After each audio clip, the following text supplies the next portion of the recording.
What's the meaning of Charles Rennie Mackintosh?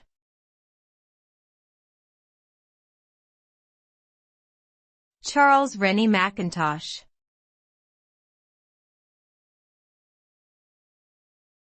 Charles Rennie Mackintosh.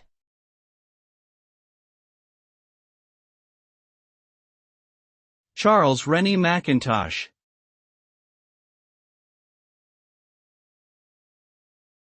Charles Rennie Mackintosh.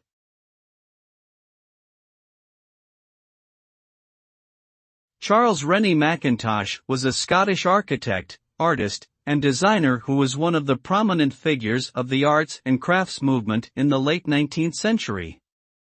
He is known for his innovative approach to architecture, which combined elements of Art Nouveau and modernism.